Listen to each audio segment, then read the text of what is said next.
Hey guys, SGD here. So instead of talking about a deck or a card this week, I instead want to talk about things later on and the potential of later clans. Today is purely conjecture on my part, especially since things have been changing so much in Destructive Raw, but I still want to talk about this. I don't think it's any secret that Excel is both the strongest gift and the weakest gift at the same time. Strongest in that it can end the game the fastest, but it is also the weakest because it is vulnerable to, well, everything. Glass Cannon sums it up very well. I think this is exacerbated by the fact Nova Grappler doesn't -1 the opponent like Kagero, and the ways it +1s itself are generic in its starter, so I wouldn't consider it a true +1, and high-powered Riser Custom, which isn't exactly the greatest thing in the world. This means that Nova Grappler is playing it pretty bare bones and is being asked to fill that Excel circle, hence the vulnerability. So this got me thinking about the future and other clans that are going to be Excel clans. Tachikaze seems like it has a few +1s, but in no way interacts with the Excel circle. It's just really there to assist in it winning, and Tachikaze probably seemed like a good fit because it's known to bring back units in such a way that they can attack again. Aquaforce is changing so much from its original form due to the lack of stand triggers, I don't even really want to make assumptions on it till we get a bigger picture. Pale Moon and Murakumo are where things get interesting. Pale Moon, judging from the Jumping Jill text we have, seems to be keeping their theme. That's actually really good news. Pale Moon has a history of calling from the soul to the rearguard as an actual +1, dating back all the way to Mistress Hurricane and the original Golden Beast Tamer. If that stays in place, Pale Moon is looking pretty good. All the in and out of the soul to restand columns parallels to Nova Grappler's own restanding, and actual pluses. Nova Grappler may need a real shot in the arm to be relevant with its next wave of support. God help Royal Paladin if Phantom Blaster Dragon is anything like Revenger Raging Form Dragon. Realistically, I'm not expecting something like Venus Lucier that can gain up to a +5 from the soul, but just not something as inconsequential as Battle Riser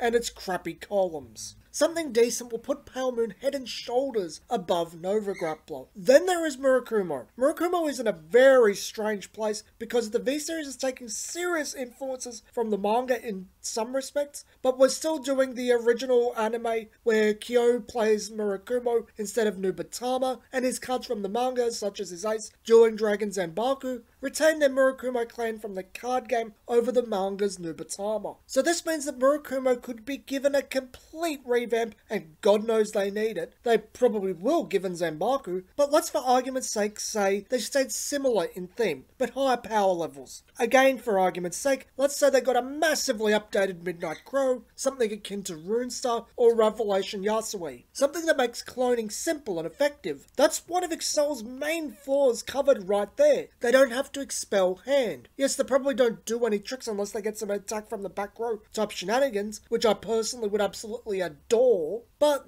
not being so much of a glass cannon while still having that Excel circle is a huge boon. Not +1s per se, but not spending cards either, in a playstyle that asks more than the norm to be spent. If you can just keep from spending cards with that Revelation Yasui scenario, I might argue that it has the potential to be one of the best Excel clans, at least on paper. But what about the other potential of Murakumo? We haven't talked about Dueling Dragons yet, because that's what they're getting, and it's not terribly likely Zanbaku will become Yasui for some reason. Honestly, if Zanbaku's support essentially gets brought over in spirit, and Zanbaku himself remains largely the same, that's a frightening prospect. Zanbaku's G-era deck kinda does it all. Zanbaku himself asks to minus cards to re-ride, there is a little bit of shadow clones, and they can attack from the back row. I would say it's not terribly likely they'd give Murakumo such a varied deck from the get-go, but Mega Colony is plenty varied right now. This would also make Murakumo incredibly powerful. Little bit of everything, potential to hit 13,000 from the back row, etc, etc. There are some decently hard counters. Mega Colony would just cackle maniacally at the idea of unboosted columns for Spark Hercules to depower. Kagero would get to the original units being cloned easier than anyone else, but there is potential for Murakumo to wreck everyone else one way or another. As I said, going in today would be all conjecture on my part. I wasn't terribly impressed with Nova Grappler, so it got me thinking about why that was, and that led me to thinking about what would cover Excel's flaws while still working with it. Who would synergize the best? Never did I expect I'd be making a video going out to bat for the potential of Murakumo, the Bobby Hill of clans. But here we are. I hope for the best. This has been SGD, and I'll see you guys next video.